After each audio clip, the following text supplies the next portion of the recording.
Hey, you can't come in here yet. Excuse me? You need to go buy these first. Saying that, my mother-in-law Laura handed me a piece of paper which had a list on it. Is she asking me to actually get all the things in this list? You better hurry up, okay? My name is Alice, and I am a 32-year-old housewife. I got recently married to my husband, Tim.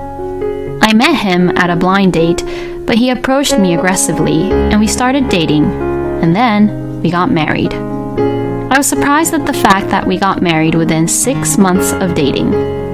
But, considering our ages, I thought it was better to make the decision to marry him quickly. One of the reasons people were really surprised at my decision to get married so soon to Tim was because of the man I had dated before my husband. My ex, Kurt, and I had been dating since our freshman year of college, and had been together for about 12 years. We lived together for a long time, and people around us were always teasing both of us about when we would get married. I assumed that I would probably end up marrying Kurt too. But, out of the blue, Kurt had suddenly dumped me. I know this is very selfish of me, but I want you to break up with me. What? Why are you saying this so suddenly? I'm sorry, but I can't imagine a future with you anymore, Alice. Are you being serious? How could you even say that after 12 years of dating, Kurt? I'm so sorry, but we can't go out anymore. No matter what I said to Kurt, he insisted that he wanted to break up without giving me any good reasons. And I was just so angry that in the end, I agreed to break up with him. The first few months after the breakup were really rough for me, as I felt like I had wasted my precious 20s because of him.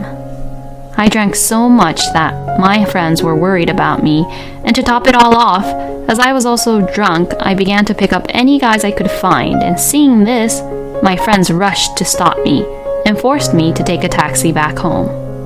Seeing me like that, my friend thought that if I continued like that, it would be a bad idea, so she set me up with a blind date, where I met my current husband, Tim. My husband is a man known to be elite, as he graduated from a prestigious university and he was working for a major corporation. He is 2 years older than me, and his parents told him that it was time for him to bring someone home for him to get married to, so he was looking for his marriage partner. And he aggressively approached me, so I fell for him easily. Looking back now, I regret that I could have made a more logical decision instead of just deciding superficially, but my husband had a great family and personal background. It didn't look that bad, so I guess I had no choice but to be deceived by him. Besides, to someone who was dumped after going out for 12 years, a partner like him for marriage was just perfect at that time for me. All of these reasons, and with that timing, this made me decide to marry my husband. When I married Tim, he asked me to fully focus on being a housewife. I liked my job that I was working at, but not so much that I wanted to continue it against my husband's will. So that's why I became a full-time housewife. From then on, I supported my husband by doing my best at all the house chores. So, I think our marriage was going well in its own way. But at the same time, there were times where I felt really bored of it too. Not working meant that I had so much time on my hands as a housewife. If I thought like that, then probably I'm more the type where I like to be busy working away. But since I got married and became a full-time housewife, I thought I should properly do my part for my husband. And so the days passed by in the blink of an eye, and a year had passed since we got married. Since then, nothing had changed so much, and we continued to go about our daily lives as usual. In my husband's family, he is the youngest as he has 2 elder sisters, Rachel and Julia, and his sisters are very friendly and nice to me, and they would often come over to our house to visit. But my husband would always make an unhappy face when Rachel and Julia comes over to visit us. Rachel and Julia were kind, but they were also very caring and reliable, and and whenever my husband did something, they would get very angry at him. So, maybe because of that, my husband gets a little nervous when Rachel and Julia were around. But I had never seen Rachel or Julia getting angry at Tim like that, so when he told me about that part, I didn't take him that serious about it. Then, as another year was about to end, I received a phone call from my mother-in-law, Laura, all of a sudden. "Hello, Laura.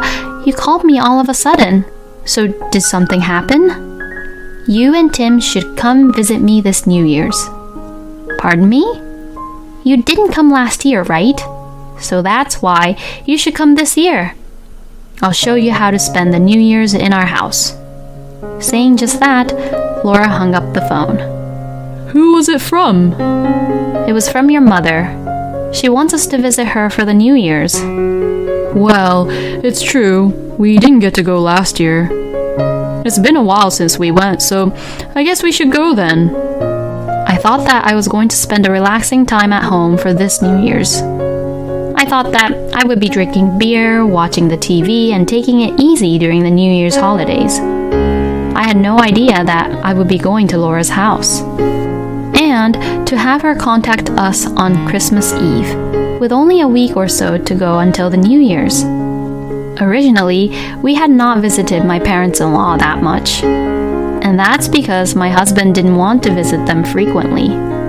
Last year, I did ask him if we didn't have to go during Christmas and New Year's or not, but he refused, saying things like, "It's okay, my family doesn't really expect a lot out from us." Well, I think it was probably because he would have more chances to see his sisters if we visited at that time.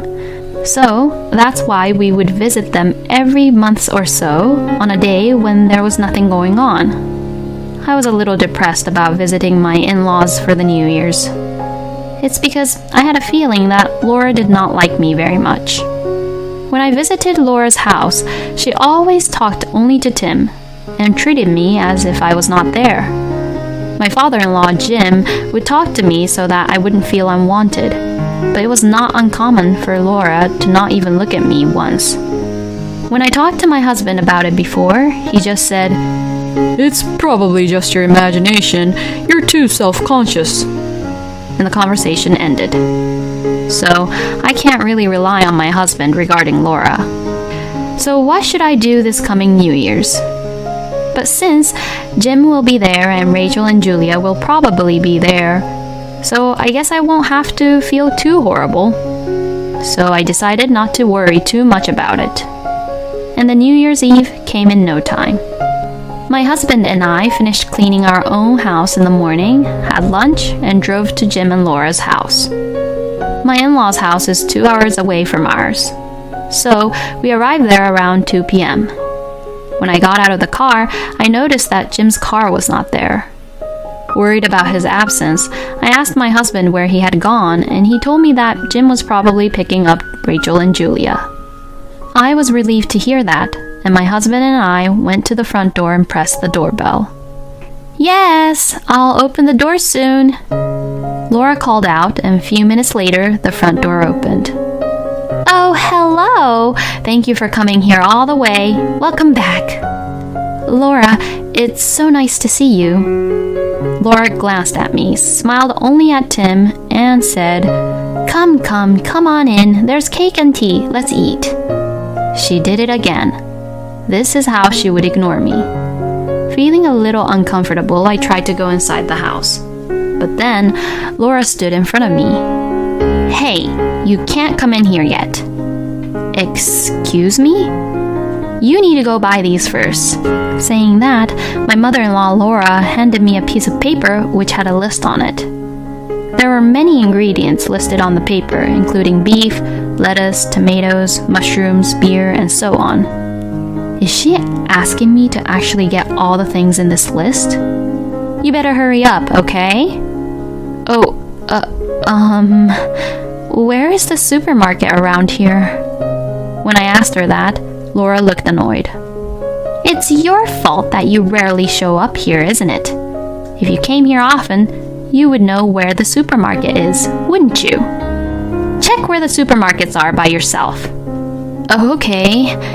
Then what about the food expenses?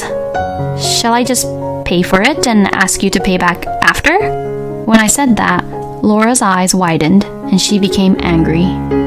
You rarely come visit my house, but you want me to pay for it? I can't believe you.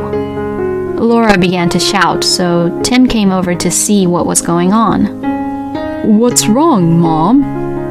Oh, Tim, honey, Alice just tried to make me pay for the groceries. What? Hey, don't annoy Mom like that. You should just pay for that stuff instead. What?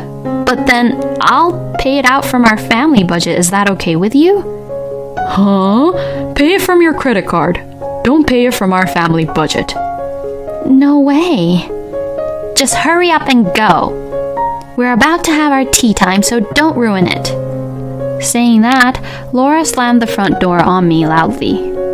How unbelievable. I was so angry at Laura's attitude, as well as the mama's boy husband and his action.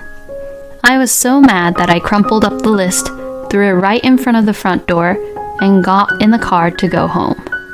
On the way home, I stopped at a supermarket and bought some amazing appetizers, steak, and beer. I arrived home at 5 p.m., so I took a bath to relax and drank the cold, delicious beer while eating the appetizers by myself from about 6 p.m.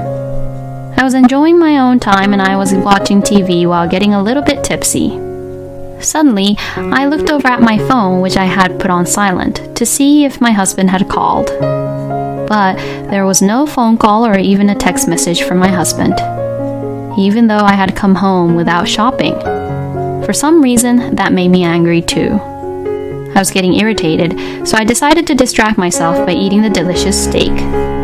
As I was eating my steak, the doorbell rang all of a sudden. And as I was thinking who could it be at this hour and opened the door, I saw my in-laws and Tim standing there. To my surprise, Rachel began to apologize by saying, "I'm sorry for my stupid mother and brother." Both Laura and Tim's eyes were bright red. This was not because they were drunk or anything, but because they were yelled at by Rachel, Julia, and Jim, and they were probably crying. Being forced by Rachel and Julia, Tim and Laura began to apologize. Well, they sounded like they had to apologize because they were forced to. After, I took Tim into the house and the in-laws left. As soon as my husband saw that his sisters and his father were gone, he immediately became angry, saying, "Why didn't you cover for me?" He continued to complain about it, but I just ignored him. And a few days later, I met my high school friends for the first time in a while and had lunch with them. But on the way home, I saw my husband having an affair with another woman. He was walking arm in arm with a young woman. I quickly took a photo of the two of them from the shadows and sent it to my husband over text message asking him what this was all about. Then he read the message, but he didn't reply back and ignored the text message. As I waited for my husband to return home, angry at him for not replying back to me, he brought back his lover and Laura with him. Laura and his lover came in without my permission. Then Laura began to say, "This woman is much more suitable for my son than you, so you should leave my son." She even said, "Because you were unworthy, my son ended up having an affair, so there will be no alimony." Tim also took advantage of the situation and said, "It's your fault. It's not my fault, okay?" His lover was grinning with a victorious look on her face. Then my husband brought out the signed divorce papers. I pretended to be upset and said, "Hey, give me some time to think about it," and walked out. My husband thought that I was panicking, so he grinned and said, "Come back soon, we'll be waiting for you." I went into a cafe and immediately called Rachel and Julia about it. They both came right away, and I played them what Tim and Laura had said to me, which I had recorded secretly. Both Rachel and Julia was so angry and said to me, "Please send that recording to our father as well." And after sending it, the three of us then went back to the house where Tim, Laura, and Tim's lover was. My husband and Laura were so surprised that Rachel and Julia had also arrived that they fell off their chairs.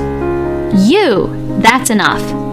"Yeah, We're always angry at you, but how can we get you to understand that what you're doing is wrong here?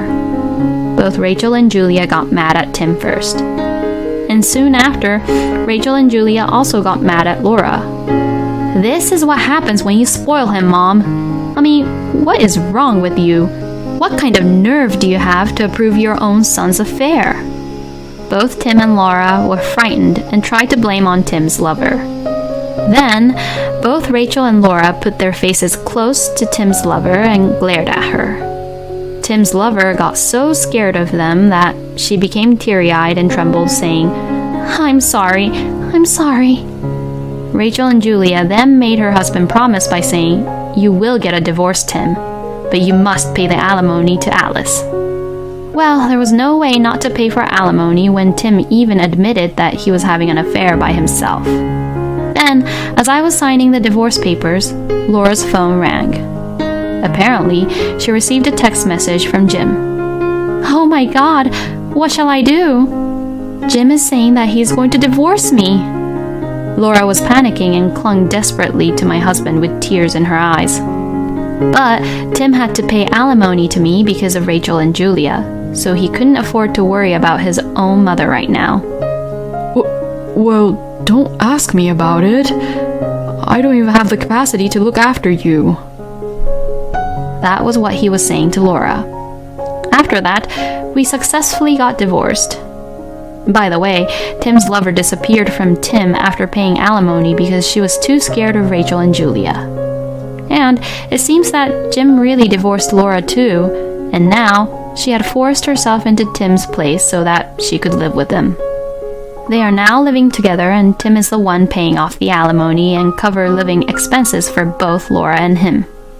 But the affair was discovered by someone at work somehow, and word spread through Tim's company, and he was given a pay cut, so apparently he is living poorly.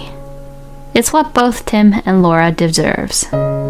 Meanwhile, Rachel had asked me if I wanted to join her company because someone quit at her place, so I went in for a job interview. They hired me as a full-time employee, and I am now working hard with Rachel. And both Rachel and Julia took me to a bar after work to celebrate for getting a new job and divorcing Tim. You know, this is our go-to place. They've had a new bartender for a couple of years now, and he's nice and handsome. Wow, really? Is he a young man? No, I think he's about your age, Alice. He's in his early 30s, I think. While having this conversation with them, we arrived at the bar. I followed Rachel and Julia and sat at the counter. "Welcome!" The bartender said that, so I looked at who he was. Kurt!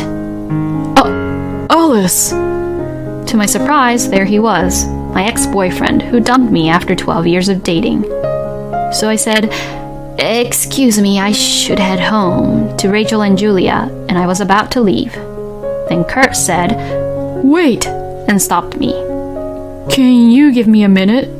There's something I need to tell you." Okay. With that, we went outside to talk. "I'm really sorry about what happened with us." It's okay now. I was pretty shocked that you suddenly dumped me, but it's all in the past now. I mean, you're a bartender now, right? Did you quit your job? No, I'm still working at the company. Oh, so you're doing this as a side job? Why are you doing that? I was just trying to explain about that. Actually, my father got very sick 2 years ago and he can no longer work at his factory. What? Without him, the factory wouldn't run well, and the medical expenses for his illness were pretty expensive, and at that time, the situation was really bad back at home. As a result, we had no choice but to close my father's factory. We were left with a debt of several $1,000s. Plus, my father's medical expenses were still expensive, so I couldn't really ask you to marry me being in that situation. Because it would be so embarrassing for you to have a husband covered in debt as soon as we get married, right? I didn't want to make you unhappy, so that's why I just dumped you back then, Alice. But I'm really sorry for making you feel horrible. I thought that I would never see you again, so now that we've miraculously met again, I felt I had no choice but to tell you. You idiot. Huh? Then you should have talked to me first about it. You just left me without giving me any reasons. So do you know how hard it was for me to accept that? I'm sorry. Well, it can't be helped now, but are you still in debt? I'll finally finish paying it off this month. It's a huge relief, you know. And my father's discharged from the hospital for now. Well, I'm really glad to hear that. You know, Alice, I won't say that I want to start over with you right now, so will you just be my friend again? Yeah, sure. We walked back into the bar together, and then seeing that, Rachel and Julia both cheered for me happily. In the end, Rachel, Julia, and I made Kurt buy us a round of drinks, saying that it was his fault that I married to Tim, which ended up in divorce as a joke. After that, I started seeing Kurt regularly, and as time went on, we gradually grew closer and started dating again. Then, Kurt proposed to me and we finally got married. All my friends and family around me congratulated me. Even Rachel and Julia told me that I was 100 times more suitable with Kurt than Tim. After that, we had a baby, and Kurt, our son Theo, and I have been living together happily. I would like to continue to make happy memories with my husband and son, whom I love very much. Both Rachel and Julia are very cool. I would love to meet sisters like them. I'm glad Alice was able to cut off from Tim and Laura. And the fateful reunion with Kurt was also very touching. Please continue to live happily with the family, Alice. Thank you for watching until the end. Please subscribe to our channel. We hope to see you in our next video.